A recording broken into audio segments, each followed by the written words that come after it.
There is a phenomenon in psychology known as the illusory correlation bias, a perceived relationship between two variables when in fact none exists. An unfortunately common example of this bias is something called moral panic, and it is a tactic used in the media and public discourse to create fear around some group or activity being a threat to societal norms, despite that fear often being irrational. For decades now, video games have been blamed for everything from ruining attention spans to promoting violence. There was so much controversy surrounding the original Mortal Kombat that it became a key discussion point in the 1993 US Senate hearings on video game violence. Eventually, the debate died down, and to be fair, these hearings did lead to the creation of the ESRB. Every now and then though, video games will pop back into the media for all of the wrong reasons. Grand Theft Auto was of course another popular target, Doom caught flack for its demonic imagery, and even the first Mass Effect became embroiled in a massive scandal as a result of its more mature content. By the way, if you haven't heard of the Mass Effect Sexbox scandal, I highly recommend you search for it later because it is genuinely hilarious. Now, what if I told you that gaming today is actually one of the best things that you can engage with to improve your mental health? I don't just mean because of nostalgia tied to a hobby you have carried from your childhood here, though that is of course a factor. Video games can literally make your brain healthier, happier, and more resilient. So stick around, because by the end of this video, you just might have the perfect excuse for guilt-free gaming. Let me just say real quick, the human brain is insanely complicated. Every single one of us changes as we go through life, and depending on where you are in your journey, you may find some, or all, or indeed none of this video to be helpful. The positive effects I am going to talk about today won't be true for everybody, and for anybody struggling with negative effects such as gaming addiction, I would strongly advise seeking professional help over a YouTube video. In every case, it will depend on the individual. With all of that being said, a ton of research has gone into this video, and my hope is that many of you will find this information both positive and useful. Now, let's get back to the good stuff. Having a way to relieve your stress is an important part of being a human. Whether you're chasing endorphins in the gym or curling up with a good book, it's important to know how to relax and bring those stress levels down. A study from Oxford University in 2020 measured reduced cortisol levels, also known as the stress hormone, in gamers engaging in low-stakes and rewarding gameplay loops. Now, whilst this study specifically measured people playing games such as Animal Crossing and Plants vs. Zombies, the key here is knowing which games will trigger the right effects for you. Studies on dopamine release have shown that engaging in enjoyable, low-pressure activities can trigger the brain's reward system, promoting feelings of relaxation and satisfaction. Research on flow state explains how gaming can enhance focus, reduce anxiety, and even create a meditative-like experience. This last point in particular resonates with me, and in our house this is something we refer to as a brain-off activity. When all the noise and all of the stress of everyday life leaves your brain, and you are able to peacefully focus entirely on the task in front of you. For my wife, this is when she paints. For me, this is when I game, though obviously it depends very much on the game. Come back here, you can't get the... Oh, come back. What? You didn't even have me, oh my god! When it's a game that you just know, though. This, I believe, is where you will find the sweet spot. Longtime fans of this channel will know the deep love I hold for the original Mass Effect, and no other game can quite instill that same sense of meditative peace within me. More recently though, I have been enjoying a replay of Halo Infinite. My wife asked me if I was enjoying it, and she was greatly confused when I described it as a very chill experience, because whenever she had looked up at the screen, she had seen me facing overwhelming odds and often heard the beeps associated with Master Chief's shields recharging. Little did she know, she had just tapped into one of my proudest ever moments as a gamer. Once upon a time, I completed Halo Reach on Legendary difficulty alone. It took me 3 days, but I did it. So when I play a Halo game on standard difficulty now, I do find it very chill by comparison.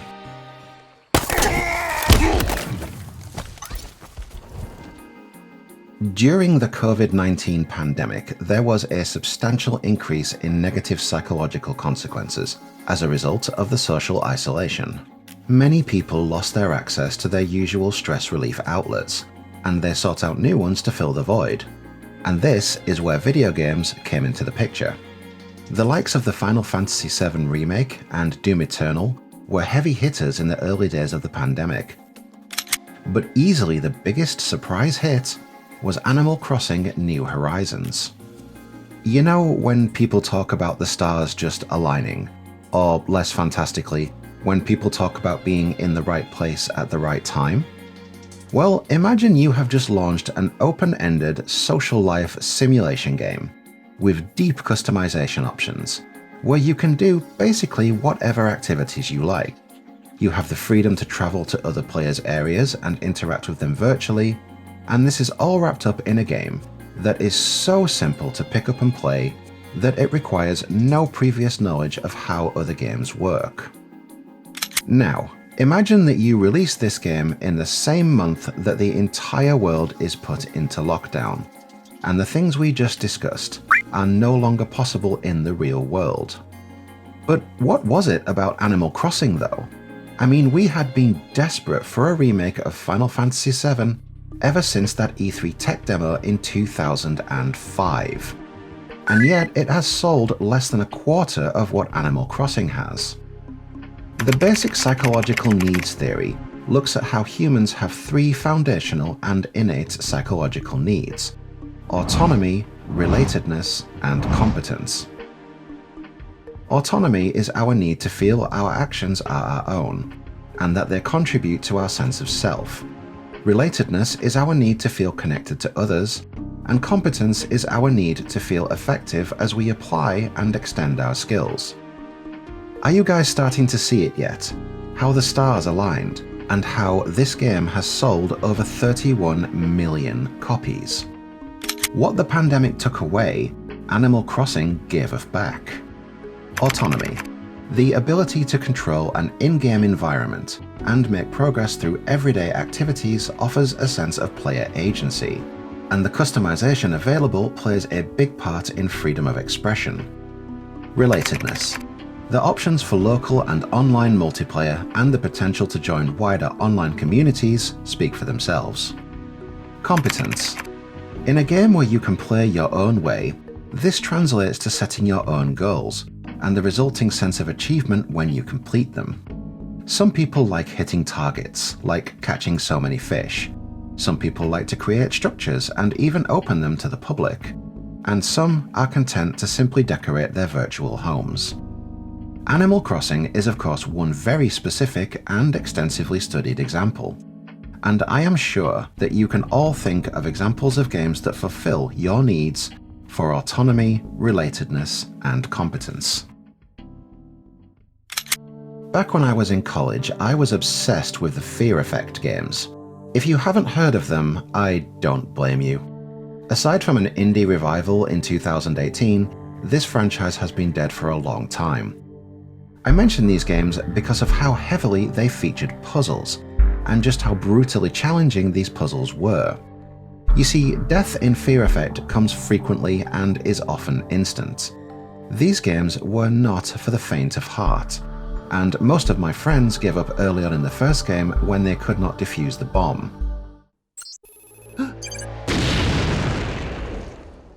In the first game, the puzzle solutions were often found in the background. The bomb solution, for example, was actually in the previous room. The lights on the wall were the same as the wires on the bomb. In the second game, the puzzles were more logic-based, distorting shapes to create a matching set, or creating a complete flow path on a circuit board, things like that. The Fear Effect games taught me a lot about critical thinking, spatial awareness, and logical reasoning. And as eye-rolling as it is to imagine 17-year-old me saying this, they were proof that video games could make you smarter. Thankfully, gaming has come a long way since the turn of the millennium, and there are other better-known examples we can talk about. But I'd be doing a disservice if I didn't first go back to the 1980s and talk about Tetris. The original gaming addiction. Tetris holds our attention by continuously creating unfinished tasks whilst simultaneously presenting us with the potential solution. There is a perpetual feeling of accomplishment immediately followed by new unsolved tasks. And it is all so simple that pretty much anybody, traditional gamer or otherwise, can figure it out. But like everything else we have discussed today, it's more than that. The Tetris effect is a phenomenon where an activity is performed to the extent that it alters a person's thoughts and dreams. I'm not comfortable saying that this is a positive effect on our brains, but studies into this condition have found that participants exhibited improvements in the area of the brain responsible for the planning of complex coordinated movements. Among other things, Tetris can improve spatial awareness, your memory retention, and help you react quicker and process information faster. Just maybe put the Game Boy down if you start seeing it in your sleep. If we look at the myriad of fast-paced shooters available today, for all of the negative attention that comes their way, these games are actually quite good for enhancing your visual spatial skills, and they can train your brain to react quicker and process information faster. Studies have shown that gamers will often outperform non-gamers in cognitive flexibility and multitasking, owing to how quickly gamers can process information, make decisions, and manage multiple tasks simultaneously. And I just want to quickly mention the Portal games here, because I only recently played them for the first time, and they're incredible. If you want to improve your critical thinking through some excellent physics-based puzzles, then you have got to give these games a try. Obviously don't expect any cake though. The world that we live in today, for all of its faults, is one that has never been more aware of or considerate of our mental health needs. It is also a world where the indie game scene is undergoing a long overdue and well-deserved renaissance. So much so that even the bigger developers occasionally take a risk and produce something different. When you add these two things together, the result is that sometimes there will come a game designed to address the very real internal struggles that some of us battle against every single day. As well as being excellent mechanisms for raising awareness, these games help people to feel seen, to know that they are not alone in their struggles, to understand and to be more understood.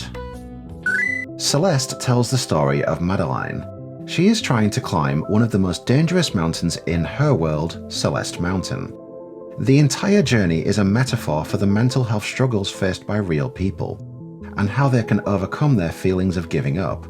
And from my own personal struggles, I think that Celeste delivers everything perfectly. For one thing, the message is not delivered in an annoyingly positive way. It's all in the journey and in Madeline's thoughts. You sometimes encounter an alternate version of Madeline, often referred to as Badeline, who will then chase you around the level, and they are a clear manifestation of Madeline's own doubt and self-loathing. You cannot defeat them, you cannot stop them, but despite the terror you feel when you are first introduced to them, you can eventually learn to work around them whenever they show up. I don't think I have ever seen a more perfect representation of mental health struggles before. You may not ever be able to rid yourself of them, but you can learn to live your life alongside them, no matter how disruptive they may be. Madeline isn't climbing the mountain to overcome it, but rather she wants to overcome herself. If you haven't played Celeste, the gameplay itself is an extremely simple concept, but with an extremely high difficulty curve. When you die, however, you respawn instantly on the same screen. No time is lost, and the exceptional music will always keep you hooked and wanting to keep going. Hellblade: Senua's Sacrifice is a game that I don't know very well, and one that I do not understand as well as I do Celeste. It is, however, an extremely noteworthy game for its authentic portrayal of psychosis, and one that I know has really helped some people on their own mental health journeys. Senua experiences visual and auditory hallucinations. When played with headphones, the voices that taunt and admonish her are delivered in such a way that they come at you from all angles. She is literally surrounded by them. I personally found this to be disorientating and psychologically distressing, which is of course exactly the point. These are the struggles that some people have to actually live with. Another voice joins us. She once tried to make them go away. Pretend they weren't real. But what good is that? When we are always here.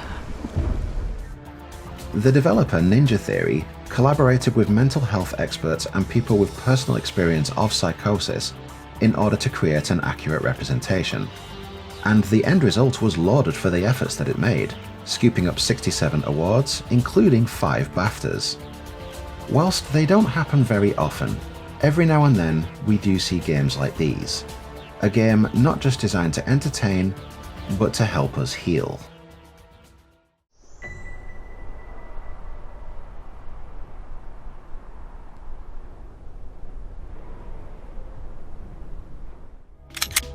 Even though video games have often been unfairly blamed in the past, science is now showing us just how powerful a force for good they can be when it comes to our mental health.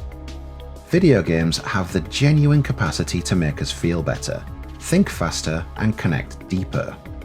Whether it's a charming life sim that fulfilled the needs of an isolated population, a puzzler that sharpens your cognitive skills, or a game literally designed to heal, it's no longer just about play. It's about therapy, growth, and self-discovery. So the next time you pick up your controller, remember, you're not just playing, you might just be giving your brain exactly what it needs. Hey guys, thank you for watching this far today. I do hope you have enjoyed this video. If you would like to become a member of the Baldy community, you can find my Discord link in the description of this video. My Discord is free to join and already home to a friendly and chatty community. If you would like to go one step further, I also offer a YouTube membership option. For just £2 a month, you will get access to exclusive updates, bonus content, 2-day early access to my videos, and acknowledgement on the screen right now. As always, a truly heartfelt thank you to every member of my community. Thank you as always for watching and supporting my channel, you guys. See you on the next one.